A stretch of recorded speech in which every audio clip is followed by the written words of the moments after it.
हम डिस्कस कर रहे हैं ह्यूमन ब्रेन, हम डिस्कस कर रहे हैं न्यूरल कंट्रोल, हम डिस्कस कर रहे हैं एक chapter neural control and coordination. It is a part of your biology syllabus of class 10th। और अब हम बिल्कुल फाइनल अपने डिस्कशन के पार्ट में आ रहे हैं जिसमें मैं डिस्कस कर रहा हूँ हाईएस्ट ब्रेन। सो हाईएस्ट ब्रेन जिसे मैंने आपसे कहा था टेलेंसेफेलॉन कहते हैं या सेरिब्रम है, उसकी हम बात करेंगे। अब तक हमने देखा स्पाइनल कॉर्ड, स्पाइनल कॉर्ड पे हमने रेगुलेट किए रिफ्लेक्सेस, उसके बाद हमने देखा लोअर ब्रेन लेवल, और लोअर ब्रेन लेवल पे हमने रेगुलेट की सबकॉन्शियस एक्टिविटी। और अब हम बिल्कुल हाईएस्ट ब्रेन पे जा रहे हैं जिसे मैं सेरिब्रम या टेलेंसेफेलॉन कहता हूँ। सो आपने देखा था मेडुला से लेकर डायनसेफेलॉन तक को मैंने लोअर ब्रेन कहा था, फंक्शनल ऑर्गेनाइजेशन, और वहाँ पर आपने देखा था हमने सबकॉन्शियस एक्टिविटी रेगुलेट की थी।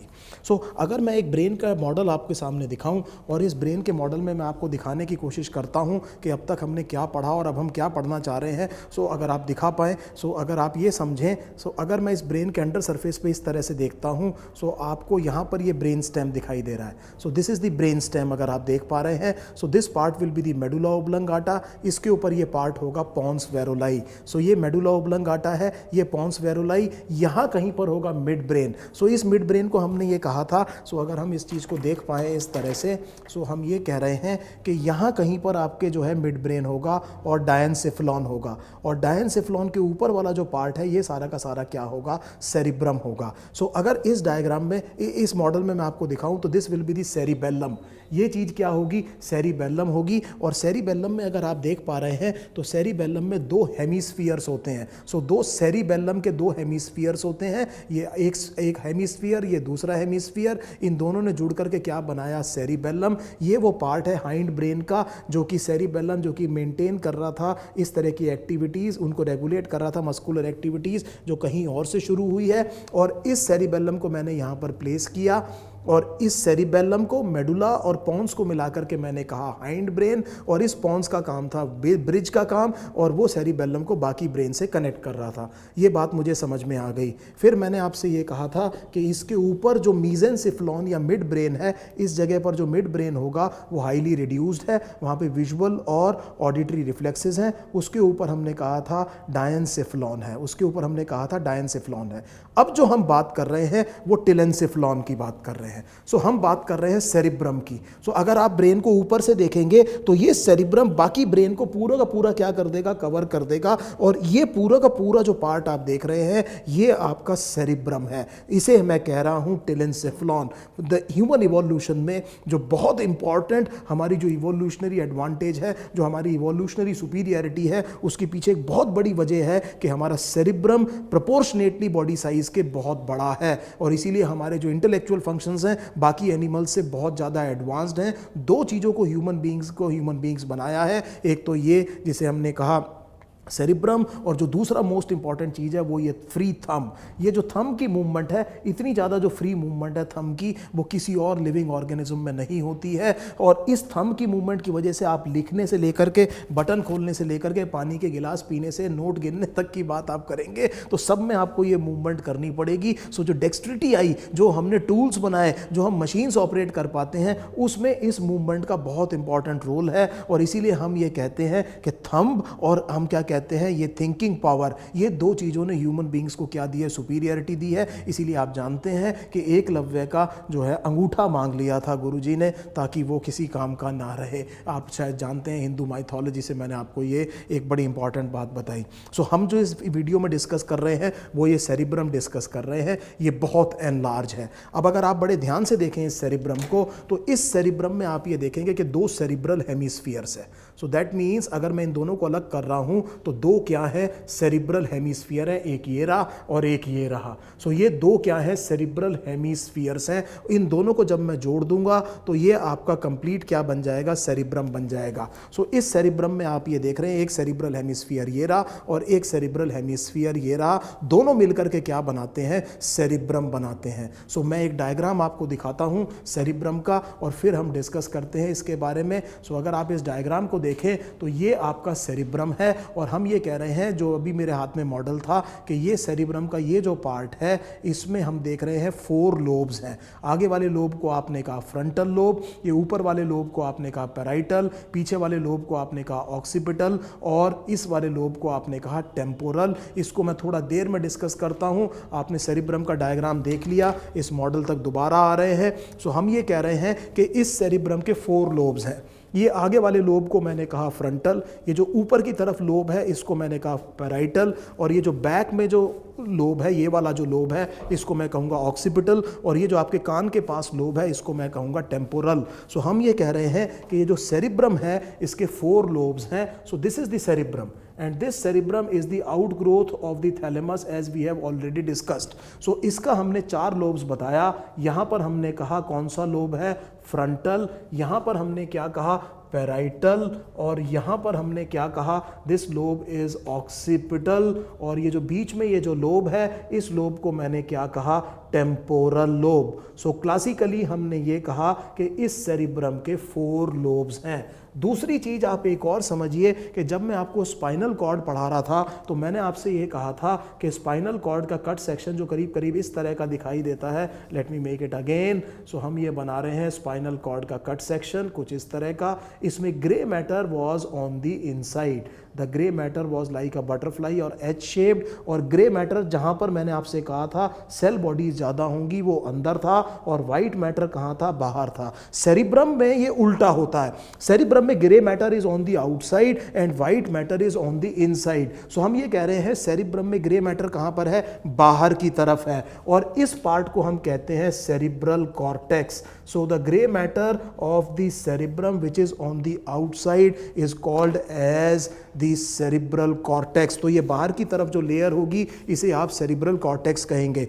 अब अगर आप सेरिब्रम का सरफेस देख रहे हैं तो सेरिब्रम का सरफेस स्मूथ नहीं है, इसमें कुछ रेज्ड एरियाज हैं और रेज्ड एरियाज के बीच में कुछ डिप्रेशंस हैं। So as you can see the area is not smooth, इसके ऊपर कुछ रेज्ड एरियाज हैं और रेज्ड एरियाज के बीच में क्या है, कुछ डिप्रेशंस हैं। ये जो लाइंस दिखाई दे रही हैं ये डीप डिप्रेशंस हैं। तो इन रेज्ड एरिया को जो आप देख पा रहे हैं, ये जो रेज्ड एरिया है, इन रेज्ड एरिया को हम कहते हैं गायरस या गायराई। सो प्लूरल को हम क्या कहेंगे, gyri. So raised area are gyri, gyri are raised area, and sulcus उनके बीच में या sulci are the depressions between the raised areas. So please understand, आप ये समझ गए कि ये जो आपका जो पर्टिकुलर जो सरफेस है सेरिब्रम का, ये बहुत स्मूथ नहीं है, इसमें कुछ रेज्ड एरियाज हैं। अगर हम दिखा पाए तो ये गायरस है, ये रेज्ड एरिया गायरस है, और 2 गायरस के बीच में जो डिप्रेशन है, जो लाइन जा रही है, उसको हम क्या कहेंगे, सल्कस कहेंगे। तो ये भी क्या है, सल्कस है। So as you can see this area, this cerebral cortex, बाहर की तरफ क्या होगा, कॉर्टेक्स होगा, उसमें रेज्ड एरिया गायरस और डिप्रेशंस क्या है, सल्कस है। दूसरी चीज ये समझिए कि जिस टाइम मैं इन दोनों को अलग कर रहा हूं तो एक नर्व फाइबर्स का बैंड है जो इन दोनों को आपस में कनेक्ट करता है। The 2 cerebral hemispheres are interconnected by a band of fibres. So इसका मतलब लूजली ये समझ लीजिए, ये जो पिंस निकली हुई हैं ये एक तरह का, अगर पूरा यहां से यहां तक हो तो it will become a band of fibres, और ये band of fibres 2 cerebral hemispheres को क्या करेगा, इंटरकनेक्ट करेगा, और इस बैंड ऑफ फाइबर्स को हम कहते हैं कॉर्पस कैलोसम। सो मैं एक डायग्राम से आपको दिखा सकता हूं the location of the corpus callosum. So अगर आप इस डायग्राम को देखें, सो ये 2 सेरिब्रल हेमिस्फीयर है, एक तो ये सेरिब्रल हेमिस्फीयर, ये दूसरा सेरिब्रल हेमिस्फीयर। इस डायग्राम में जो बाहर की तरफ आप डार्क ग्रे देख रहे हैं ये कॉर्टेक्स है, अंदर की तरफ कॉर्टेक्स नहीं है, बाहर की तरफ मैंने आपसे कहा ग्रे मैटर है, इसीलिए इन्होंने डायग्राम में क्या दिखाया हुआ है, इस एरिया को grey matter, that is called as the cerebral cortex, and the 2 hemispheres are connected by, you can see a band of fibres, जो कि येलो कलर में यहां पर दिख रहा है। इस बैंड ऑफ फाइबर्स को आप क्या कहते हैं, कॉर्पस कैलोसम कहते हैं। So I hope this thing is absolutely clear. आपको ये बात समझ में आ गई है कि किस तरह से दोनों सेरिब्रल हेमिस्फीयर्स आपस में क्या होते हैं, इंटरकनेक्टेड होते हैं। इसीलिए आप एक सेरिब्रम की जो इंफॉर्मेशन है वो दूसरे सेरिब्रल हेमिस्फीयर्स में भेज सकते हैं। और ये मैं आपको बात पहले भी डिस्कस कर चुका हूं कि सेरिब्रम का अगर कोई मेरे से एक फंक्शन पूछे तो मैं ये कहूंगा it is a vast area for the storage of memory, it's a vast area for storage of memory. So इस सेजिटल सेक्शन में जिस चीज को मैं आपको बता रहा था, सेजिटल सेक्शन को अगर हम बड़े ध्यान से देखें सो मुझे ये समझ में आ रहा है ये स्पाइनल कॉर्ड होगा, यहाँ मेडुला ओब्लंगाटा, पॉन्स, यहाँ पर मिड ब्रेन होना चाहिए, and this would be the diencephalon, this would be diencephalon, यहाँ थैलेमस होगा, और थैलेमस की आउटग्रोथ क्या होगी, सेरिब्रम होगी। थैलेमस की आउटग्रोथ क्या होनी है, सेरिब्रम होनी है। सो आपको जो मिड सैजिटल सेक्शन में आपको दिखा रहा था इस मॉडल में, वो आपको बहुत अच्छे से समझ में आ गया होगा। दूसरी चीज़ एक बार फिर मैं रिवाइज कर रहा हूँ आपके साथ में कि इस सेरिब्रम के 4 लोब्स हैं। अगर आप बड़े ध्यान से देखें इन लोब्स को, थोड़ा सा इसको संभालते हैं पहले, तो ये अगर आपने ब्रेन को संभाला तो आप ये देख रहे हैं इसके 4 लोब्स हैं। इस लोब को हमने कहा था फ्रंटल लोब, इस लोब को मैंने कहा था पैराइटल लोब, ये जो पीछे लोब है इसको मैंने कहा ऑक्सीपिटल लोब, और ये जो साइड में लोब्स हैं इसको मैंने कहा है टेम्पोरल लोब। इस लोब को मैंने कहा है टेम्पोरल लोब। सो हम इसको डिस्कस करते हैं। सो मैं अपनी बॉडी में आपको दिखाता हूँ, यहाँ पर फ्रंटल लोब, ये वाला लोब क्या हो गया, ऑक्सीपिटल लोब हो गया, ये वाला लोब क्या हो गया, पैराइटल लोब हो गया, और ये लोब क्या हो गया, टेम्पोरल लोब हो गया। सो अगर आप इसको थोड़ा सा समझें, सो इसको अगर मैं थोड़ा सा दोबारा इसकी डिटेल NTSC के हिसाब से बता रहा हूँ। So now what I am teaching is more towards NTSC, please pay attention here. So हम ये कह रहे हैं कि ये जो आपका पैराइटल लोब है इसमें एक डीप सल्कस है। इसको सल्कस आप समझ गए, सल्कस मैंने आपसे कहा था डिप्रेशन को कहते हैं। सो ये जो पैराइटल लोब है यहाँ पर एक डीप सल्कस है, और इस डीप सल्कस को आप कहते हैं सेंट्रल सल्कस। एक गायरस इसके आगे होगा और एक गायरस इसके पीछे होगा। सो इस गायरस में आपकी बॉडी के मसल एक्टिविटी शुरू होती है। सो यहाँ कहीं से क्या शुरू होती है, मसल एक्टिविटी। सो यहाँ कहीं से क्या शुरू होती है, मसल एक्टिविटी। जैसा मैंने आपसे कहा था कि सेरिबेलम किसी मसल एक्टिविटी को शुरू नहीं करता। सेंट्रल सल्कस के जस्ट आगे जो गायरस है वहां से क्या शुरू होती है, मस्कुलर एक्टिविटी। सो आपकी बॉडी की जितनी भी मसल एक्टिविटी है वो यहां से शुरू होती है। कहने का मतलब यह है कि अगर मैं इस एरिया को किसी पिन से स्टिमुलेट करूं तो बॉडी में कोई ना कोई मसल या ग्रुप ऑफ मसल कॉन्ट्रैक्ट करेगी और आपकी सारी मैकेनिकल सेंसेशन यहां पहुंचती है। सो ये पीछे की पार्ट जो है सेंट्रल सल्कस के, वो आपका सेंसरी एरिया है। सो यहां पर मोटर एक्टिविटी शुरू हुई और यहां पर हमने क्या कहा, सेंसरी एक्टिविटी शुरू हुई। जो ऑक्सीपिटल लोब है, ये जो पार्ट है ऑक्सीपिटल लोब जो है, ये वाला जो पार्ट जिसे हम कह रहे हैं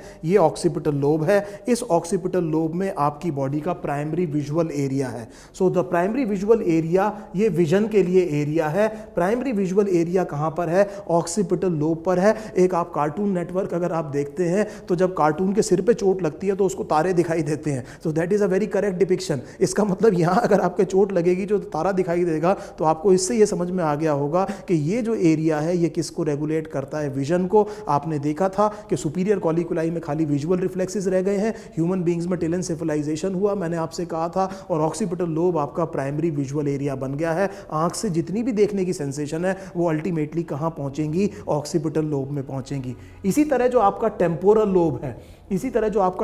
लोब है, ये कान के पास है। सो इसका मतलब आप समझ सकते हैं इसका काम जो है वो ऑडिटरी फंक्शंस है। ऑडिटरी फंक्शन का मतलब ये हुआ कि आप सुनने की सारी की काम यहाँ से करते हैं। सो अल्टीमेटली आपकी हियरिंग वगैरह सब कहाँ से रेगुलेट होती है, ऑडिटरी लोब से। और ऑडिटरी लोब हमने क्या कहा, यहाँ कहीं पे कान होगा। सो इस जगह को आप ऑडिटरी लोब कह रहे हैं। इसके पास जो एरिया है इसके फंक्शंस क्या हैं, ऑडिटरी हैं। अब हम बात करेंगे इस एरिया की। इस एरिया को हम कहते हैं pre frontal cortex.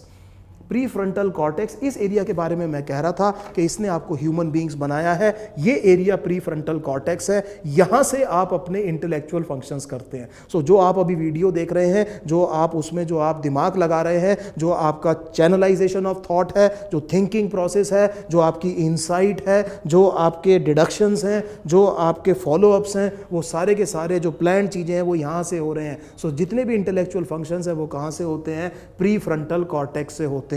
So I hope this thing is absolutely clear कि ये आपके सेरिब्रम के मेन लोब्स हैं और इन लोब्स के काम क्या क्या हैं।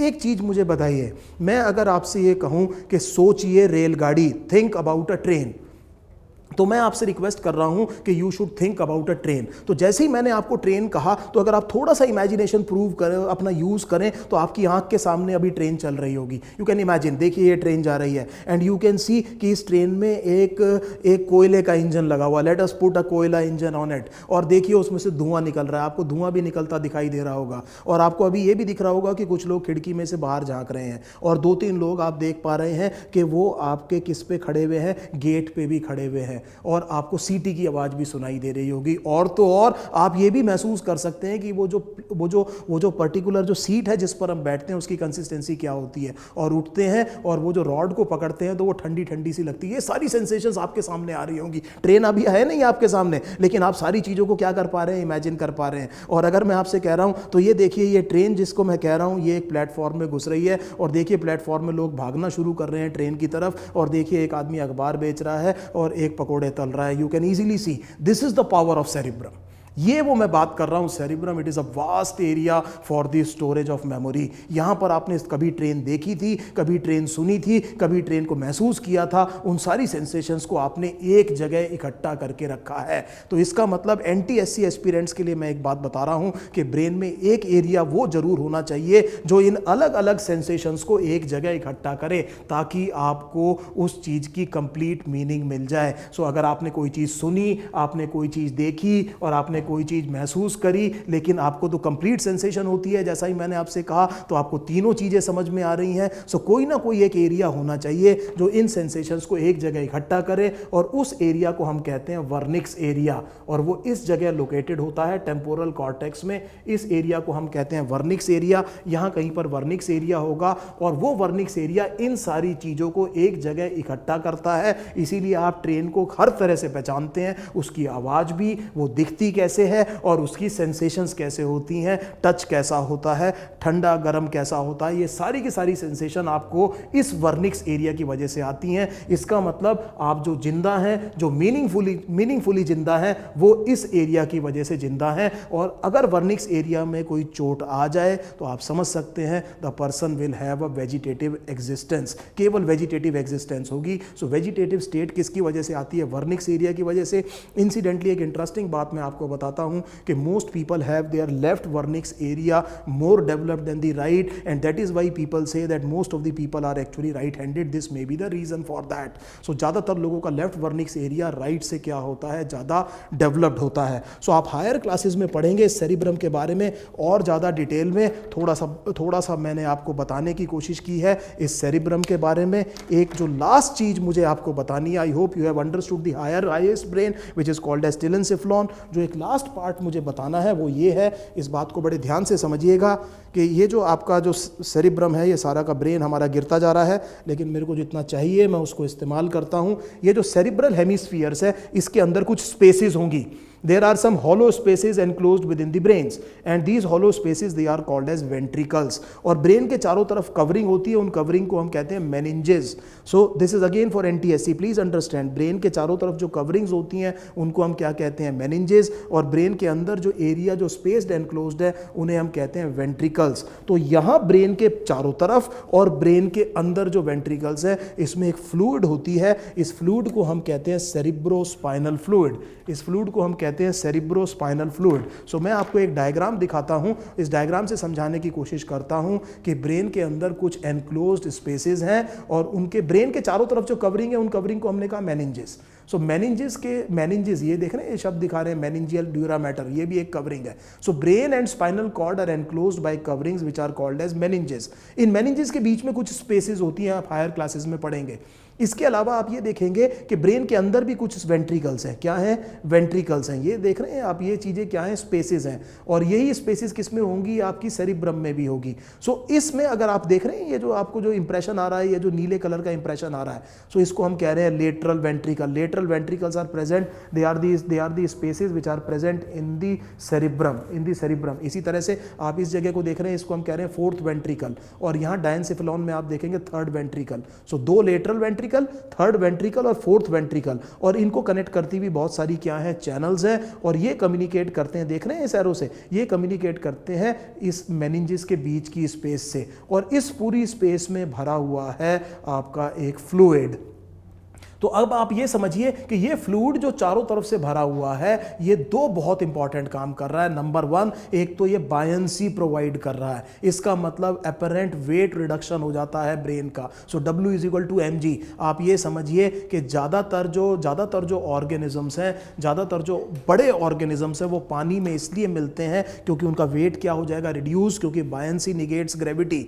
सो इसीलिए वेल आपको लैंड पर नहीं मिलेगी, अगर लैंड पर आ जाएगी तो क्रश कर जाएगी, उसे बहुत तेजी से वापस किस में फेंकना है, पानी में फेंकना है। सो प्लीज़ अंडरस्टैंड, वाटर में एक बहुत इंपॉर्टेंट प्रॉपर्टी बायंसी वाली है, जिसकी वजह से ग्रेविटी का इफेक्ट निगेट होता है और वेट रिडक्शन होता है। सो ये जो आपका जो सिर है जो बहुत ज़्यादा भारी है, कई किलो का है, वो उतना आपको महसूस नहीं होता ब्रेन। सो ये वेट रिडक्शन बहुत इंपॉर्टेंट है। दूसरी चीज़, अगर ब्रेन के सॉफ्ट टिश्यू के चारों तरफ फ्लूइड है, so it will act as a shock absorber. So it is very very important to protect a very very very delicate part of your body which is the brain. इसीलिए हमने क्या देखा कि इसके चारों तरफ कुछ फ्लूइड है। इस फ्लूइड को हम कह रहे हैं सेरिब्रोस्पाइनल फ्लूइड। ये सर्कुलेट करती रहती है। दो फंक्शंस हैं इसके, एक तो ये अपरेंट वेट रिडक्शन करती है, नंबर 2 शॉक एब्जॉर्बर का काम करती है। और इस तरह से आप देखेंगे कि ब्रेन काफ़ी ज़्यादा प्रोटेक्टेड है। सो ब्रेन के चारों तरफ आपने कवरिंग्स की, इसको आपने मेनिंजेस कहा, जिसे मैंने कहा आप हायर क्लासेस में पढ़ेंगे। इसके बाहर आपका क्रेनियम होगा। क्रेनियम आप स्केलेटन ब्रेन बॉक्स को जानते हैं, इसे हम कहते हैं क्रेनियम। ये प्रोटेक्ट करेगा। क्रेनियम के ऊपर स्कैल्प होगी, जो स्किन होती है उसे हम क्या कहते हैं, स्कैल्प कहते हैं। तो स्कैल्प के नीचे स्कल का एक पार्ट क्रेनियम, क्रेनियम के अंदर आपका ब्रेन, और जो स्पाइनल कॉर्ड है, जैसा मैंने आपको पहले बताया था, it is protected by the vertebral column. So very very important to protect the nervous system and brain. और स्पाइनल कॉर्ड के चारों तरफ सेरिब्रोस्पाइनल फ्लूइड, ब्रेन के अंदर spaces, central canal spinal cord की, उसमें भी क्या भरा हुआ है, फ्लूइड। दोनों का काम शॉक एब्जॉर्बर, और नंबर 2 काम weight reduction. I hope you have understood the discussion of the human brain. So ये आप इसको बहुत ढंग से पढ़िए। जब आप हायर क्लासेस में आएंगे, it is a fascinating organ. I am saying it is the most complex thing in the entire universe. Again I am saying this is very very interesting reading. So अगर आपकी ये basics यहाँ पर बन गई हैं, you will enjoy your higher classes. I hope you have enjoyed my discussion of the neural coordination of your syllabus. Thank you.